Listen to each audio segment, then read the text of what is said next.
George R. Martin, an American author, screenwriter, and novelist, says that a reader lives 1,000 lives before he dies, and a man who never reads lives only once. Welcome to today's special edition of the Kingdom Show. It is special why? Because today the host is now the hosted. I know he's not used to this, and I'm very excited to be here to have him on this special edition. He has a new project in town, which we're about to talk about. But before we get there, Jack. Yes. How are you? I'm doing well. How does it feel being welcomed on your own show?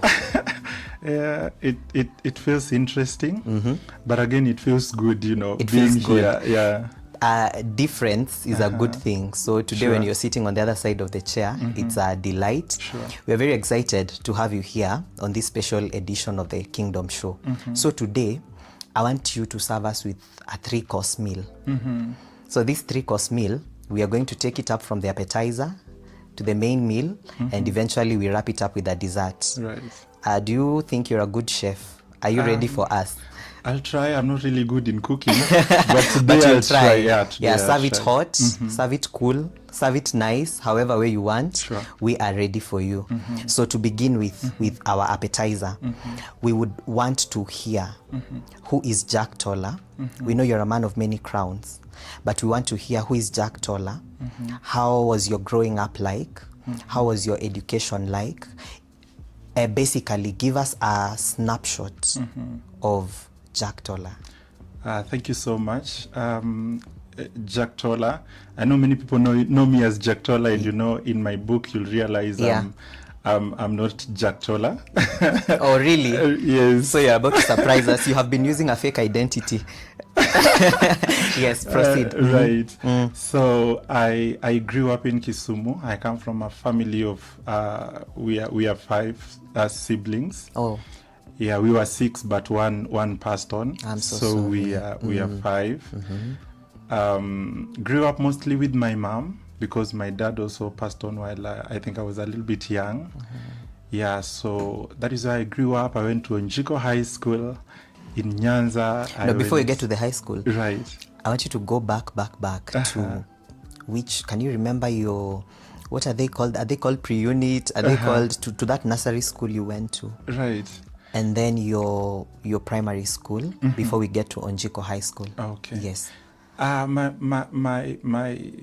those lower levels I can't really remember well, but I remember mostly we were being taught by mom at home. Okay. Yeah, she's the one who taught me.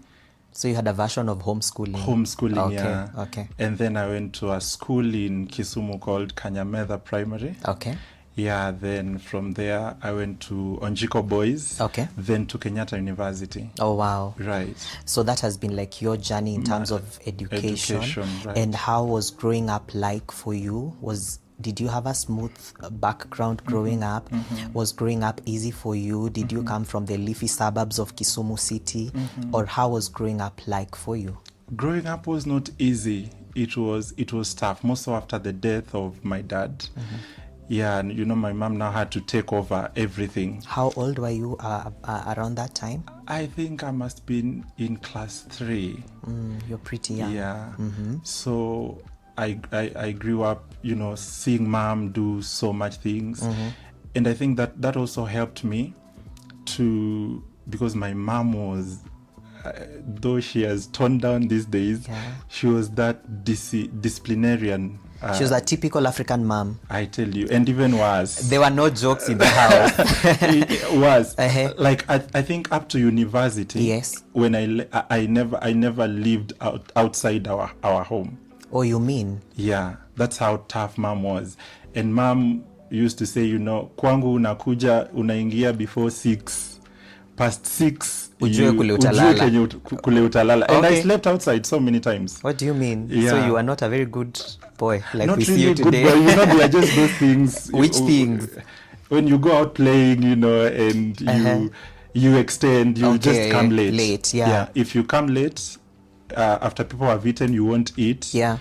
Yeah. And if you also come late past the time you're supposed to be in the house, just know something will land on you. Yes. And it can be anything. Oh, it can be anything. Anything. From a plate to a belt. Anything. Wow. Yeah. So that was how growing up was like for you, in a disciplinarian kind of a home, Right. with a disciplinarian kind of a mom. So you grew in virtue. Which is also very good. Yeah. You know, if you have parents who are able to correct, train. Yeah. Sometimes, you know, when we were growing up during those days, you'll go through those things, and like there's a day my mom caned me, and I asked myself, is she really my mom? You know, we couldn't see what they were doing then, but after growing, actually I realized they wanted the best really for us. Yeah, sure. I'm trying to imagine being this young boy growing in all this kind of virtue and strictness. How did that affect your life? Do you think that it positively impacted you, or to some level it made you become a rebel? I think it positively impacted me. Yeah. Because it actually made me do the things that I do today. So your growing up is the story of the man we see today. That's true. Wow, that is powerful.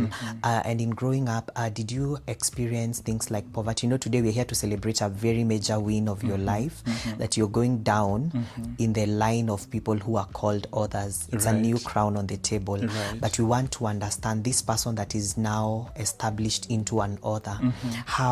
How did life look like for you in terms of wealth, in terms of poverty, in terms of school fees? How did you view life? I'm about to get deep into the book, but before we get there, you can let us know how that was like for you. Life was not good. I think life was good when my dad was there. All right. After dad passed away, life became very difficult. Yeah. Tumelala njaa like several times. You mean? You, a whole you. The you that I know. My friend. Tumelala njaa several times. Yes. I've seen mom struggle. And I think that is what pushes me personally to work hard. Because I've seen her, I've tasted like both lives. Yes. I've been in abject poverty. Yes. And I've also tasted some. So the moment you tasted wealth, poverty became tasteless. Actually, I even tasted wealth when dad was there.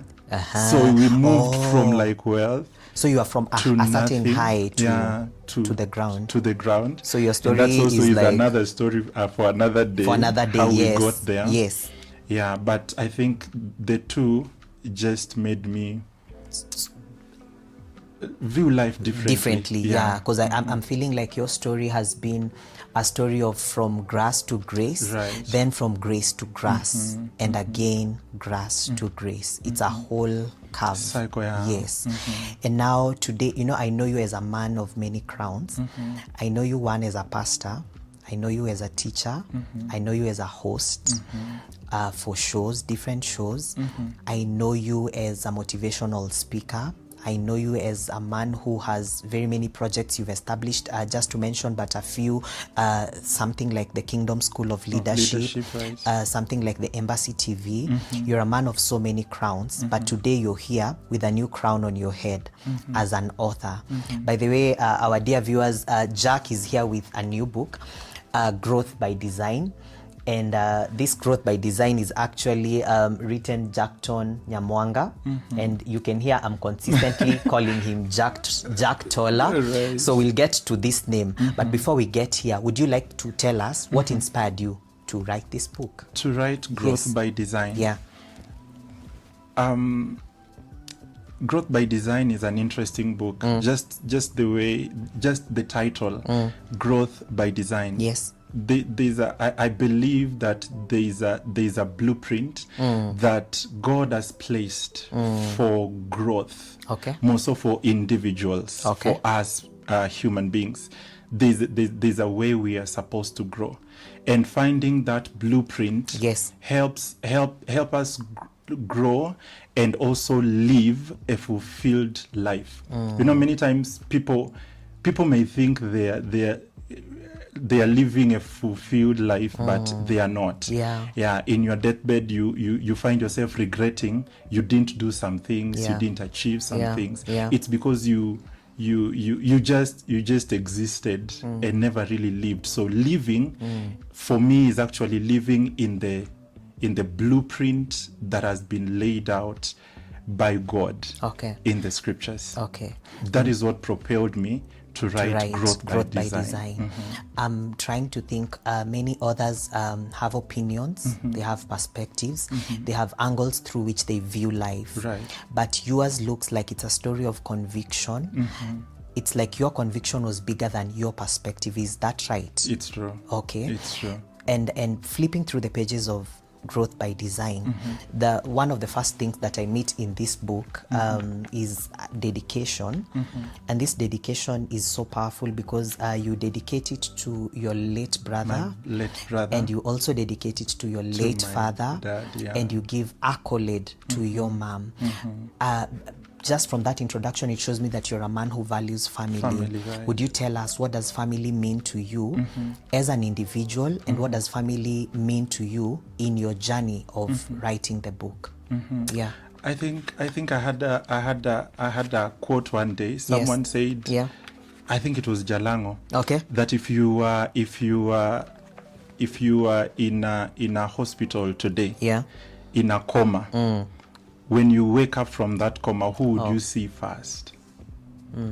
Many times all the time actually, your family will always be there for you.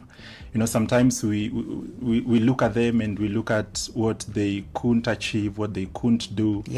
But I remember Joseph in the Bible. His own family rejected him. His own siblings sold him out. He went to Egypt. He rose. He became big. And then later on, Joseph, the family comes back to buy food. Joseph knows them. They don't know Joseph. Then when Joseph reveals himself, they are so sorry. And then Joseph tells them something interesting. He tells them, you know, you did this out of evil, but God meant it for good. So he didn't take offense out of what his family did for him, because he realized that, you know, family is everything. At the end of the day, your family are the people that will stay close to you. You may have friends, which is also good, but you should put more pressure where pressure should be placed. On family. So that is how family has been a support system in your life. In my life, right? Wow, that is beautiful to hear. And I come from a very interesting family. By them, my brothers, my sisters, my cousins. You know, actually, when you come to my family, you won't know who is my brother and who, because we call each other brothers, like my cousins. All of you. We're like, this is my brother, this is my sister. We never used those terms, nephews. So for you, it's family is a whole community. It's a whole community. Oh wow, that is beautiful. Now we've had too much of the appetizer. Now we want to have a taste of your main meal, which here today is Growth by Design. We begin by you telling us why the title Growth by Design. Why Growth by Design? Just like I said earlier on, there's a blueprint in which humanity is supposed to, you know, God made life easy. It's Miles Monroe who said that success and failure are predictable. They are predictable because there's a blueprint that already exists. Success don't just come, and failure people don't just wake up in the morning and fail. And then you see a successful person, they didn't just wake up one day and they became successful. It's because they found the blueprint. What is it that they are born to do? What is it that they are supposed to do? What is the story of their life? They found that, and then they started building on it. They started building on it. Wow. So that is why you are talking about design. Because there is a blueprint. There's a blueprint. There is a design. And now what you need to do is build on this design. So growth by design. You're growing, but then you're not just growing. You're growing in a certain parameter. So there are confines within which someone is supposed to step into, and then they grow. Then Growth by Design is a book that I've seen highlights wealth creation through kingdom principles. Would you mind telling us what does kingdom mean to you? I think before we even talk about kingdom, we are talking about growth by design and then wealth. Yes. It is your growth by design that will bring wealth. Okay. In other words, when you realize what you're supposed to be growing into, Yeah. and where you're supposed to be building, because in the book we also talk about the environment. Yes. Yeah, you should find yourself, find your place, find your purpose, find your environment, and then you begin to develop. Wow. And rich people did not want to be rich. Actually, rich people just became rich because they grew into what they love. Okay. Yeah, it is your purpose. We'll talk about it earlier on. Later on, it is your purpose that will bring wealth. Yeah, I think the Bible says that your gift will make room for you. So it is that gift, when you find it and begin to develop it and grow it, that it becomes established, and then it brings you wealth. Wealth. Yeah. Okay, so I'm trying to look at it like you're trying to say that wealth is almost an automatic result of a man that has fitted into the shoes of a certain design. Their purpose, right? How do we find this design? You can't find the design without first of all finding yourself. And how do we begin to find ourselves? Our generation is interesting. Yes. Because many people think they are living, but they are just existing. Because when you look at many people here, we look at social media, you look at people and you want to be like them, you want to copy what they are doing. So we are very fake, if I can call it. Okay. We have not found who we really are. Your success as an individual is trapped in your originality and your original identity as an individual. Wow. So until you find that person who you really are, before the world told you who you are, you have to go to a place where you find yourself. And it's so interesting that you can't find yourself without finding your source. Wow. It is your source that will direct you to who you are. So we are talking about source. Yeah. Can you speak about the source? Who is this source? You see, the source for me is God. Eh? Wow. Yeah. You can't find you before you find God. You look at Isaiah, in the book of Isaiah chapter 6. Isaiah was a prophet and he was doing great things, and then in Isaiah chapter 6 he meets the source, and then the source reveals him to him. Isaiah says, go away from me, for I'm a man of unclean lips, I've sinned. God revealed him to himself. Wow. You find, is it Peter? Jesus meets him in the morning and tells him to throw the net. He throws the net, but with a lot of questions. And then after that, they get a very big catch. And out of that, Jesus revealed him to him. Okay. Yeah. And Peter realized, he was a sinner. He realized himself for who he was. Yes. So finding your source will help you find you. I think when you find your source, you find all these things that I've said. You'll find yourself, you'll find your purpose, you'll find your identity, and then you begin to grow without pressure. Yes. I'm listening to you and I'm seeing a picture of the source being a mirror. Yeah. The way you go to a mirror and you look at what you look like. Right. So when you find the source, you have a mirror that you can see your life through. Right. Now, you have spoken about something powerful, which is identity. Have you suffered identity crisis in your life before? Yes, I did. I think we all have a time when we go through that. And those are some of the things that I'm passionate about right now. I'm a teacher by profession. I teach young people. Okay. And then we also do mentorship. Yes. Even Kingdom School of Leadership is about mentorship. Yes. It's so interesting that when you find yourself, life doesn't become a struggle anymore. So I don't have to do things in competition with what Eric is doing. Yeah, I realize that we may be even members of the same family. We may be even twins, but our paths are so different. They are so different. Yeah. So identity crisis for you, how was it like? Did you find yourself doing things that what you were not made to do? Yes. Or did you find yourself in, I find people today they are doing, they have enrolled in the School of Medicine. Yeah. 1 year later, they're in the School of Engineering. Right. 3 days later, they're doing art and craft. Right. And finally, they decide now, let me become a driver. This is is what I think I'm made for. Yes. So how was identity crisis like for you? And speaking to someone who right now is going through an identity crisis, how do they get to see the other end of this tunnel? Right. Yeah. I think mostly I went through my identity crisis in primary school. Okay. Yeah, everybody, I was this tall. Actually, that is where Jack Toller comes from. Do not say that Toller is tall. It's tall. It's tall. I will reserve my comments for today. It's Yes. my cousins who used to call me Toller. Oh. Yeah, and we actually have several tallers in our family. Oh, in your we family. are these tall people. But then I when I started teaching, I realized I'm not actually tall. Oh, really? I taught some boys somewhere, and I found Wasudi. I said those people are tall. Also, they look at you like this. And I wonder, and until today, I think I feel intimidated. I like it because it has given you some humility. Yeah. When I meet somebody taller than me, yes, there's a way I feel. Yeah. Because actually that is what people used most when I was in school. So they gave you an identity because of your physical appearance. And I didn't like it then. Oh, really? Yeah.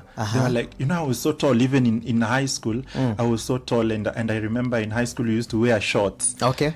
So my shorts were shorter than short, I can't picture short. you in a short with your height. Yeah. It's absurd. Yeah, I was so tall. Yes. And then I had a very short, if I can say. Yes. And then a blazer. So when I'm walking and then somebody's from behind me, they can't really see the short. So it was very weird. Okay. Yeah, so I think that is where I had a problem. Mostly in primary school though. But when I reached around class 7, I already knew what I wanted to do. It's so interesting. Even my mom and my aunt, when I was going to the university, they enrolled me for nursing in a nursing school for 1 year. But I started singing as early as primary school that I wanted to be a teacher. Oh. Even today, when I teach, people tell me, Jack, are you sure you're in the right profession? Oh, really? Right. Who do they think you are? I don't know. They just think I shouldn't be teaching. I should But be they doing don't something else. Uh-huh. But for me, I think that is my place. I wanted to be a teacher from primary school, from class 7. Yeah. Yeah. And I knew the subjects I wanted to teach. And are those the subjects you're teaching and right they're now? the subjects I'm teaching right now. Are you sure? Though there is no, in primary we only know GHC. Yeah. So I know I wanted to teach GHC. Yeah. And I was also interested in Kiswahili. Yeah. So when I go to high school, I realized, it's not GHC anymore. We have social studies was still GHC. Yes. Yeah. So in high school, it's geography. Okay. So currently I'm teaching geography and Kiswahili. Oh, really? Our viewers, you already realized that when people are asking you what you want to be when you grow up, you don't have to say you have to be a pilot, an engineer, or a doctor. Right. There can be teachers in the making. Of course.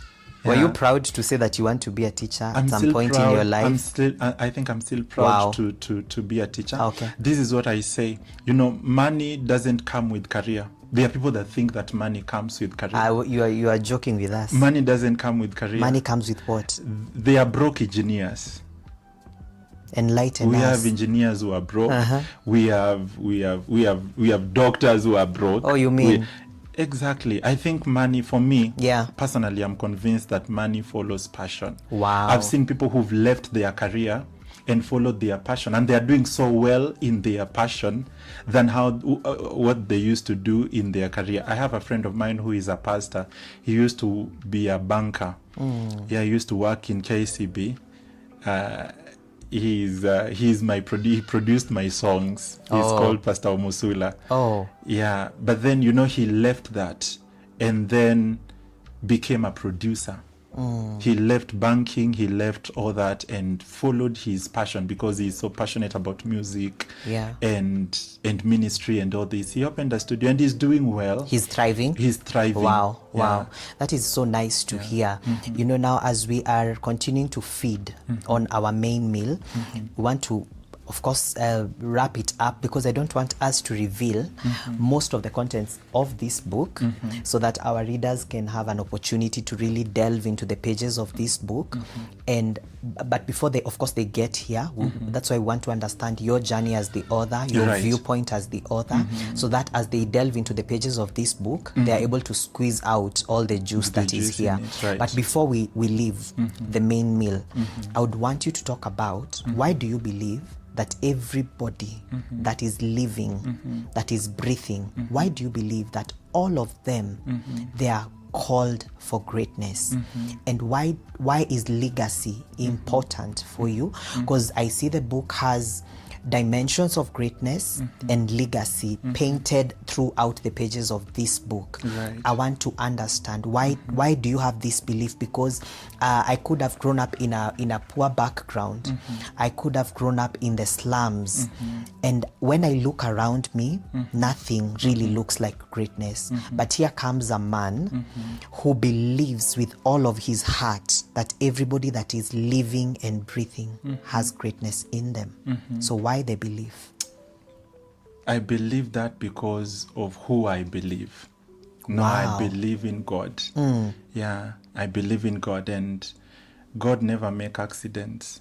Wow. Yeah, it doesn't matter how you are born. I think when our first Kingdom School of Leadership, Cindy told people that when you reach 18, stop talking about your background. You are now the background. Come on. You are now the background. Yes. It doesn't matter who you are. It doesn't matter where you are born. Yes. It doesn't matter whether you are born out of wedlock, in wedlock, beside the lock. That has nothing to do with your purpose. How you came here is really nothing to do with what you were born to do. The person that brought you here, who I believe is God, never made a mistake. Wow. There is something in this world that every viewer that is watching us today, there is something that only them can do. There is something that only them can achieve. There is something that in this world that only them are capable of bringing to life. That is why I believe that everyone can be great. Your greatness lies in your identity. Wow. Your greatness lies in your self image. When you get the right self concept, self identity, self image, then you will get the right values, and then the right ideas. Then you build on that idea. Stop following people. Somebody said it's so difficult to be somebody else. Yes. Because all of them are taken. Yes. So just be you. And your greatness is in realizing who you really are. Because if you realize who you are, you realize your idea, your message. Everyone came here with a message. There's a message that only Pastor Eric can give. And then it's so interesting that we are living in the era of social media, where people think I have to be followed by everybody. I normally talk to a friend of mine called Sharon. Yes. She used to struggle with this, and I tell her, there are people that have been wired specifically for your message. You are not meant for everybody. Wow. You are too rare to be for everyone. There are people that are exactly for you. And when you realize that, then you'll develop, there are people that look at themselves and they look at their message, they look at what they have, they look at and they feel it's too small. Yes. And the world has taught, one of the lies the world has taught us is to hate our voice.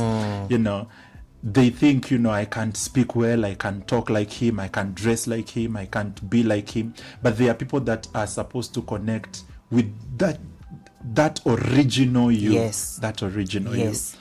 And that is why I believe that everyone yes. is born for greatness. For greatness. Everyone is born for great achievement. Just find yourself.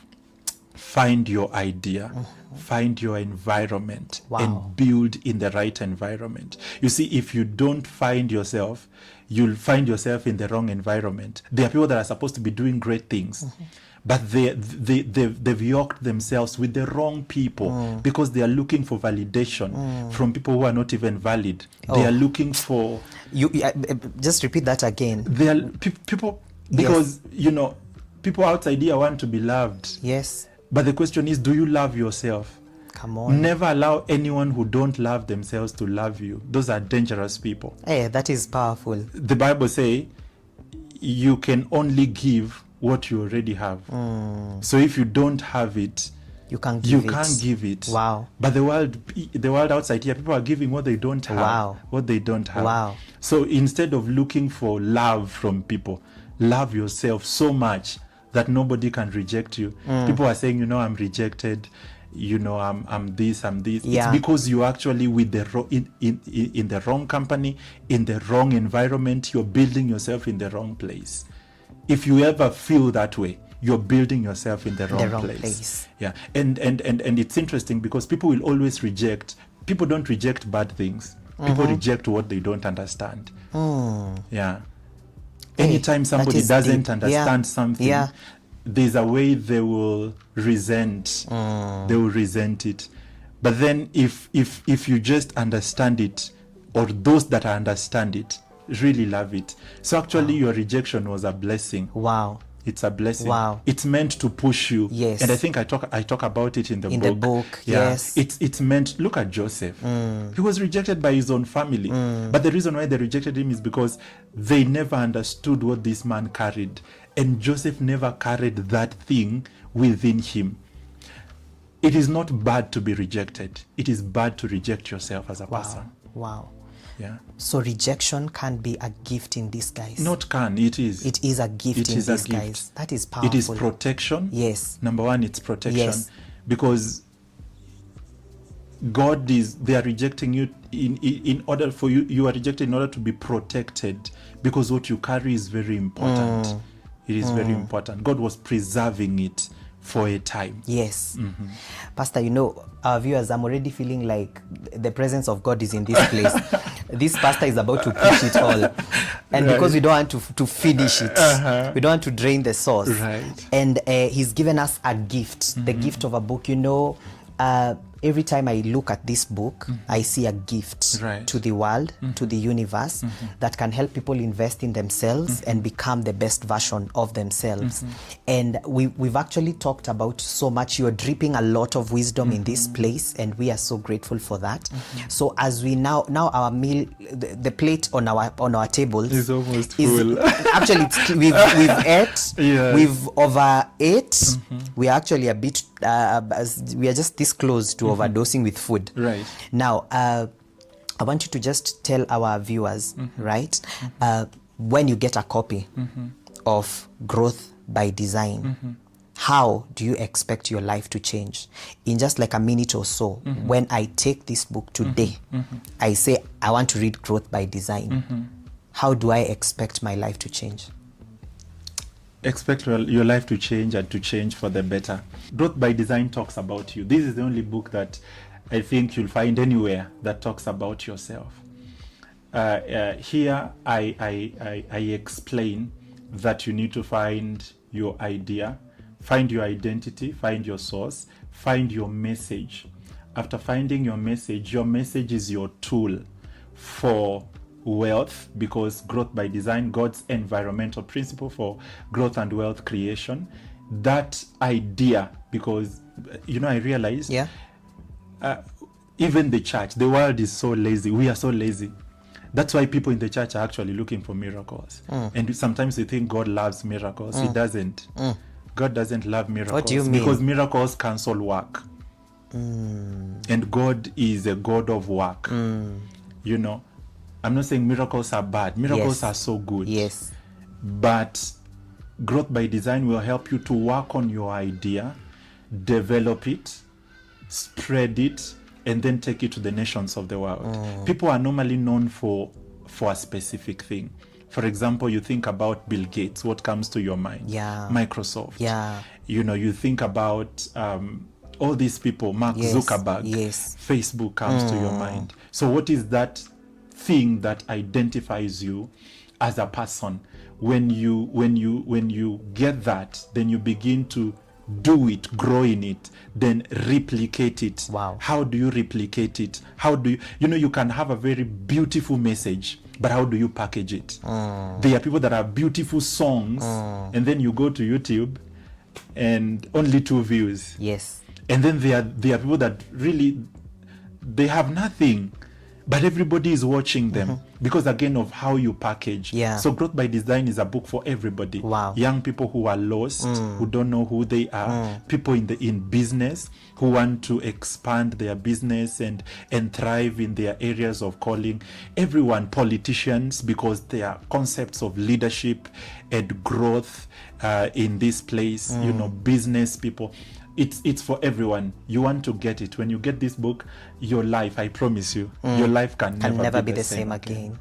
Wow, our viewers, you've just heard from the author himself. Right. You definitely cannot miss to get the book. Before we wrap up the interview, of course, he'll tell us where we can get the book. But now I want you to serve us with dessert. Now on our dessert today, I think we need something tasty, right, something sweet. Right. And this something sweet, we will ask you a couple of questions in the next 2 to 3 minutes. They are sharpshooter kind of questions. Right. I throw you answer, you answer. Right. Then of course we'll wrap up the show. Okay. So if you were to choose one, what would you prefer? Do you prefer blue ticks or gray ticks? Interesting. I would prefer gray ticks or even 1 tick. Oh, really? Yeah. So you fear to realize that people have seen and they're ignoring you. Blue ticks, my friend, blue ticks are traumatizing. The next thing, would you rather read a book or watch a movie? I would rather read. Why? I would rather read a book. They say that, if you want to hide something from an African, hide it in a book. Wow. And somebody also said that almost 99 of the problems you have are in a book in your house you've never read before. Ooh. So a book it is for you. You'd rather read a book. Wow. So if your fears were to be tested today, would you rather be sent into a pit full of snakes or sent into a pit full of spiders? I think I love snakes. Oh, what do you mean?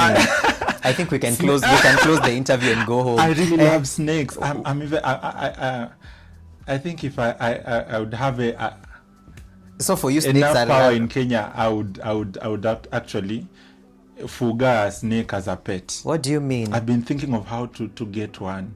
So snakes are interesting. You and snakes. Our presidential candidate Wajakoya, you are sailing on the same boat. But anyway, so you'd rather be with snakes than spiders. Snakes. Even the Bible says snakes are wise. It's be not as about wise the wisdom. as a serpent. It's not about the wisdom. Be as wise as a serpent and as gentle as a dove. Serpents are interesting. They are. So you'd rather be with them? I would rather be with them. Be with snakes. After this interview, I am no longer your friend. Anyway, the next question is: do you have a favorite book or author? I have a favorite author. Yes. Miles Munro. Oh wow. Right. And who is your greatest inspiration in your life? Miles Munro still. What scripture grounds you the most? Genesis chapter 1 verse 26 and 27. You can say it for our viewers to hear, to know if you are a legit pastor or you are the fake pastors we have in Nairobi. Don't say that. Yes. They'll come for you. Okay, I apologize. Genesis chapter 1 verse 26, the Bible says, let us create man in our image and after our likeness, and let them have dominion over the fish of the sea, the birds of the air, and every creeping animal. Yeah. I think that scripture for me, if you want to know God's original idea, go to his first blueprint, and it's Genesis chapter 1 verse 26. Wow. That is where we were given dominion. That's why I believe in greatness. You were created to dominate and dominate in an area of your influence. You were created to dominate, but not to dominate people. People think if you are a leader, you are supposed to lead people. You lead in your area of influence. And if I can just add something small, yes, people don't love you as a leader.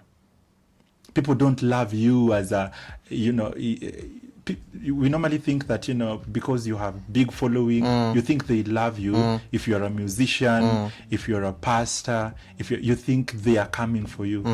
People don't come for you. People in this world are interesting.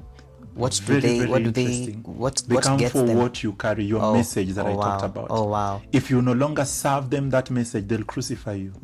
They'll beat you. So you are like a tree, and I talk about it in the book. Yes. You are like a tree. People don't go for the tree. People go for the fruit. They'll even throw stones to the tree to get the fruit. Wow, that is powerful. Yeah. You are a man full of wisdom. Now, our final question on the dessert. Right. If you were left alone on earth, what is the one thing that you would do? Today you woke up and you are alone. What is the one thing that you would do? Wow. No boundaries, no limits, no nothing. You are alone. Everything is left under you. What is the one thing that you would do? Hey, that's a very interesting question. I don't know what I'll do, but I think I'll go and just have a conversation with nature. Go to a forest somewhere, a river somewhere, and just reflect And sit with nature. Okay. That is powerful. Right. So we are coming to the end of our interview, and now I want you to give us your parting shot. After your parting shot, please tell our viewers where they can get Growth by Design. Yes. I think when you want Growth by Design, you can get Growth by Design is on Amazon. We are on To Read Book digital. Yes. And then we also have copies. You can contact us on the you can use the pay bill and the till number that are on the screen to order. We'll get you the book anywhere you are, but on Amazon, on To Read, and I'm forgetting one. But we are going to connect it there. Yes. My parting shot, I would love to tell those that are watching us today that you are great, you carry greatness. There is something inside you that this world is craving for, and you cannot manage to, live a normal life. Well, God has called you to live above. So realize who you are, develop yourself, and go there and conquer the world. Wow, that is beautiful. Right. Thank you for being on your own show. Thank you. As the hosted one today. Thank you. We are so grateful to have you. Thank you for the gems of wisdom that you have shared with us. I believe they will go to the ends of the earth, as well as the book, as they impact nations and generations. Thank you very much, Jack. Thank you so much. We are grateful to have you. God bless Our you. dear viewers, Joan Rowling says, if you do not read books, it just means you've not found the right book. So today I encourage you to get a copy of Growth by Design. Establish yourself. Growth by Design is actually a beautiful book. I've read it. I've written a note on it here. So you can go get the copy. Position yourself for wealth, success, and abundance. See you.